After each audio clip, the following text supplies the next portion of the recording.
சிரிக்கலாம் மாட்டாங்க. எனக்கு வந்து சாண்ட்ரா பண்றது பத்தி நான் சொல்றேனே. எதனால சாண்ட்ரா வந்து ஓவர் அக்ரெசிவா ஒண்ணு பண்றாங்க அப்படின்றது ஒண்ணு ஐடியாவே இல்ல. ஆஸ் அ ஹவுஸ்மேட்டா பாக்குறவங்களுக்குமே அங்க எப்படி இருக்குன்னா, எதுக்கு தேவையில்லாம கத்துறாங்க அப்படின்ற மாதிரிதான் அவங்களுக்குமே ஒரு பாயிண்ட் ஆஃப் வியூ இருக்கும். நம்ம ஆஸ் ஆடியன்ஸா பார்க்கும்போது, ஏமா அந்த பொண்ணு கூப்பிட்டுச்சு, உனக்கு அந்த பொண்ணுக்கும் ஆகாதுதான். பட் இருந்தாலும் எதுக்கு அந்த இடத்துல நீங்க கத்தணும் அப்படின்ற மாதிரி ஒரு இது வருது இல்லையா? அப்படி பார்க்கும்போது எனக்கு திவ்யா நடிக்கிற மாதிரி தெரியல. ஆக்சுவலி அவங்க பேசும்போது வந்து கொஞ்சம் இவங்க என்கிட்ட பேசல, எதனால பேசுன்னு தெரியல. நான் எதுக்கு எல்லாருக்கும் ஒரு செல்ஃப் ரெஸ்பெக்ட் ஒண்ணு இருக்குல்ல. ஒரு சம் பாயிண்ட் ஆஃப் எல்லாருக்கும் ட்ரிகர் ஆகதான் செய்யும். இவங்க எத்தனை தடவை தான் போய் கேட்பாங்க.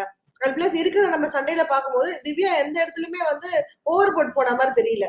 பட் அந்த சாண்டா திரும்பி திரும்பி சொல்லும் போது அவங்க பிரஜின் பெட்டி வந்துருச்சு, அவ பெட்டி வச்சுட்டு என்னோட ட்ரெஸ்ஸும் அவரோட ட்ரெஸ்ஸும் ஒரே இதுல இருக்கு, அதுல என் ட்ரெஸ் எடுக்க பாக்குறா அப்படின்ற மாதிரி சொல்றதுல ரொம்ப ஆக்சுவலா லைவ்ல பார்த்தேன். அமித் கிட்ட சொல்லிட்டு இருந்தாங்க.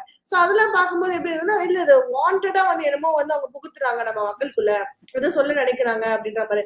அட் எண்ட் ஆஃப் த டே அம்மா அவரும் புருஷன், நீ அவரை பத்தி எதுக்கு இந்த மாதிரி பேசிக்கிட்டு இருக்க? நீ திவ்யா பத்தி பேசினாலும் அந்த மனுஷனோட ஒரு டாக் தான் வந்து அங்க நிறைய வந்துகிட்டு இருக்கு. அது வேண்டாமே. நீங்க அவர் போயிட்டாரு, நீங்க அவர் விட்டுருங்க. ஒரு வாரத்துக்கு மேல ஆயிடுச்சு. இதுக்கப்புறம் நீங்க கேம் பண்ணுங்க அப்படின்ற மாதிரிதான் எனக்கு தோணுச்சு. சாண்ட்ரா திவ்யாவோட இஷ்யூ வரும்போது. எக்ஸாக்ட்லி 2 வீக்ஸ் ஆகுது அவர் போயிட்டு இவ்வளவு நாள் ஆன அப்புறமாவும் இன்னமும் அந்த கேட் கிட்ட உட்காந்துக்கிட்டு அதை நினைச்சு எமோஷனா வருது வந்துட்டு என்ன காட்டுதுன்னா, இந்த வீட்டுல தனியா ஒரு கண்டஸ்டன்டா சாண்ட்ராவால விளையாடவே முடியாது அப்படிங்கறத காட்டுது. போகும்போது எமோஷனல் சப்போர்ட்டோட போனாங்க. அந்த எமோஷனல் சப்போர்ட் எடுத்துட்டா சாண்ட்ரா வந்து இப்ப ரொம்ப சைலண்டா இருக்காங்க. வெறும் இந்த கம்ப்ளைண்ட்ஸ், இந்த ப்ராப்ளம்ஸ் இது மட்டும் தான் வருது தவிர கேம் ஓரியன்டா அவங்க எதுவுமே பண்ணல, என்டர்டெயின் பண்ணல, எதுவுமே பண்ணல. சோ அப்படி இருக்கும்போது எல்லாருக்கும் அது வரும். ஓகே, இப்போ சாண்ட்ரா பண்றது வந்து ஆப்வியஸ்லி நம்ம எல்லாருக்கும் ரொம்ப அனாயிங்கா இருக்கு. இரிட்டேட்டிங் கூட சொல்ல மாட்டோம், அனாயிங்கா இருக்கு. ஓகேவா, இட்ஸ் ரைட் வேர்ட் நினைக்கிறேன். அவங்க பண்றது ரொம்ப அனாயிங்கா இருக்கு. கேம் ஃபோக்கஸ் பண்ணுமா, வந்துட்டீங்க, நீங்க என்ன நினைச்சிட்டு வந்தாங்கன்னு தெரியல. 2 பேரும் உள்ள போவோம், ஃபைனலா 2 பேருக்குமே சேர்ந்து டைட்டில் இருந்தாங்க வச்சுக்கோங்கன்னு கொடுத்து அனுப்புவாங்க, இல்ல 2 பேரும் ஒரே சண்டே எவிக் பண்ணி அனுப்புவாங்கன்னு நினைச்சாங்களான்னு எனக்கு தெரியல. You should expected this. இப்படிதான் நடக்கும். ஒண்ணு நான் முதல்ல போவேன், இல்ல பிரஜின் முதல்ல போவார்னு உங்களுக்கு தெரிஞ்சிருக்கும். பட் அபார்ட் ஃப்ரம் தட் நானுமே வந்து திவ்யா எந்த தப்பும் பண்ணலையே, திவ்யா வந்து கரெக்டா தானே விளையாடுறாங்கன்னு நினைச்சிட்டு இருந்தேன். பட் எனக்கு நேத்து one of the followers of Fatman fax வந்து எனக்கு ஒரு வீடியோ ஒன்று அனுப்பிச்சிருந்தாங்க. அதுல நைட்டு வந்துட்டு அந்த கார்டன் ஏரியாவுக்கு வெளியே பேசும்போது என்ன சொல்லிட்டு இருந்தாங்கன்னா, பார்வதி இமிடேட் பண்ணி காமிச்சிட்டு இருந்தாங்க. பார்வதி எப்படி நடப்பாங்க அப்படின்னு சொல்லிட்டு பண்ணும்போது அது வந்து கொஞ்சம் டெரிகேட்டிவா தான் எனக்கு பட்டது. அந்த குட்டிச்சாத்தான் மாதிரி நடந்து போறது, கை அப்படி வச்சுட்டு ஒரு மாதிரி நடந்து காமிச்சாங்க. சபரியும் திவ்யாவும் சேர்ந்து பண்ணிட்டு இருந்தாங்க. தேர் வேர் ஃபியூ பீப்புள் தேர். ஓகேவா, அங்க எல்லாருமே இருந்தாங்க. இதெல்லாம் பண்ணும்போது இப்போ நம்ம வந்து ஆப்வியஸ்லி பார்வதி பண்ற தப்பு எல்லாமே சொல்றோம். இன்ஃபேக்ட் எனக்கே பாரு ஹேட்டர்னு பேர்லாம் வச்சிருக்கானுங்க. பட் ஜென்ரலா சொல்றேன், பாருவா இருக்கட்டும், யாரா வேணா இருக்கட்டும், அந்த அளவுக்கு அவங்கள வந்து இப்ப இதே பாரு பண்ணியிருந்தா, திவ்யா சொல்றதே தான் நம்ம சொல்றோம். திவ்யாவுக்கு வந்துட்டு இதே நீங்க பண்ணியிருந்தா நீ சும்மா இருந்திருப்பியான்னு அவங்க கேட்ட மாதிரி நான் கேட்கிறேன். இதே திவ்யா வந்து இப்படி நடக்கிறாங்கன்னு சொல்லி ஒரு குட்டிச்சாத்தான் மாதிரி நடந்தோ, இல்ல ஒரு ஆக்ஷன் பண்ணி அவங்க வந்து கொஞ்சம் ஷேமிங் பண்ற மாதிரி, அது என்ன ஷேமிங்னு தெரியல, பட் ஒரு ஷேமிங் பண்ற மாதிரி ஒரு ஆக்ஷனோட ஒரு ஆக்டிவிட்டி ஒண்ணு பண்ணா அது திவ்யாவுக்கு அஃபெக்ட் ஆகும். அதே தான் அவங்க பண்ணிருக்காங்க. சோ அங்கங்க திவ்யாவும் சீண்டிடுறாங்க. பட் அது மோஸ்ட்லி 1 ஹவர்ல வர்றது இல்ல. 1 ஹவர்ல வந்துட்டு இப்ப பார்வதியும் கமலத்தையும் ஈஸியா டாக்ஸிக்ங்கிறத காமிச்சிடலாம். ஏன்னா அது ஆல்ரெடி ரெஜிஸ்டர் ஆன ஒரு விஷயம். பட் மத்தவங்க பண்றதா வெளியே தெரிய மாட்டேங்குது. சோ அந்த ஒரு வீடியோ நான் பார்த்தேன். திவ்யா வந்துட்டு அதை பண்ணாம இருந்திருக்கலாம், அதை தவிர்த்திருக்கலாம். ஏன்னா இப்ப இது if this comes to the knowledge of Parvathi, அவங்க இன்னும் எக்ஸ்ப்ளோர் தான் ஆக போறாங்க, அவங்க இன்னும் வெடிக்க தான் போறாங்க. ஸோ அது அந்த மாதிரி விஷயம் எல்லாம் கொஞ்சம் தவிர்த்திருக்கலாம். பட் யா, சாண்ட்ரா திவ்யா விஷயம் வந்துட்டு they should put an end to this. At least அப்படி அதை பண்ண அதை காட்டாமையாவது இருக்கணும். ஏன்னா அது ரொம்ப போர் அடிக்குது. அதுல ஒண்ணுமே இல்ல. அதுல பாக்குறதுக்கு ஒண்ணும் இல்ல, அதுல புதுசா பேசுறதுக்கு ஒண்ணும் இல்ல. திருப்பி திருப்பி இதேதான். என்னோட பிரஜினி கிட்ட வந்து ரொம்ப க்ளோஸா இருந்தாங்க, என்னை யூஸ் பண்ணி கேம் விளையாடிட்டாங்கன்னு சொல்றாங்க. யா, அதுக்கப்புறம் இந்த யூஸ்வலா பார்வதி கமருதீன் வந்து டெய்லி ஒரு 5 மினிட்ஸ் ஆகுது ஃபுட்டேஜ் புடிச்சிக்கிறாங்க. அந்த கார்டன் ஏரியால நின்று துப்புன மாதிரி பண்ணது, போனது, இதெல்லாம் நடந்ததா? அதெல்லாம் ரொம்ப அன்வான்டடா இருந்துச்சு. அதெல்லாம் பண்ணிருக்க தேவையில்லை. அவங்க டெக்கோரம்னு ஒரு பர்சன், அவங்களுக்கு தெரியும் இவ்வளவு கேமராஸ் இருக்கு அப்படின்னு சொல்லிட்டு அந்த இடத்துல அப்படி பண்ணும்போது கண்டிப்பா வந்து யாரா இருந்தாலும் ஒரு ஆப்போனன்ட் ட்ரிகர் பண்ணணும்னு பண்ற விஷயம் தானே அது. அது நம்ம வேணும்ட்டே பண்ணாதான் நம்ம அப்படிலாம் பண்ணுவோம். யாராவது ஒருத்தவங்க வெறுப்பேற்றணும் அப்படின்னா மட்டும்தான் அந்த மாதிரி ஒரு ஆக்டிவிட்டிஸ் நம்ம பண்ணுவோம். அங்க இருக்கிறதுக்கு வந்து ஓகே, அப்ப தெரிஞ்சிருச்சு. இப்ப பாருனாலே கண்டென்ட் தான், நம்ம என்ன கடன் கொடுத்தாலுமே 1 hour ஷோல வந்துரும். இந்த மாதிரி பண்ணா டெஃபினட்டா வந்துரும் அப்படின்றது வந்து சோ அஃப்கோர்ஸ் எல்லாருக்கும் தெரியும். சோ அது வாண்டடா டெலிபரேட்டா பண்றாங்கன்றத நான் சொல்லுவேன். பட் இவங்க 2 பேரும் பார்க்கும்போது அகைன் அண்ட் அகைன் எனக்கு என்ன கேள்வி வருதுன்னா, பர்சனல் ஹேட்ரட் எதுவும் இல்ல மக்களே, அவங்களோட கேம் தான். ஓகேவா, யாரா நீங்கிற மாதிரி இருக்கு. ஏன்னா அந்த இடத்துல ஒரு 2 பேருக்கு ஒரு கிளாஷ் ஒன்று வருது. என்ன வந்து நீ அட்வான்டேஜ் எடுத்துக்காத அப்படி இப்படின்னு ரொம்ப கோவமா பேசிக்கிறாங்க. வித்தின் கொஞ்ச நேரத்துல பாத்தீங்கன்னா மறுபடியும் வந்துட்டு ரொம்ப லிமிட் தாண்டி போறாங்க. இன்னைக்குமே கூட நிறைய முகம் சுளிக்கிற விஷயங்கள் வந்து பண்ணாங்க.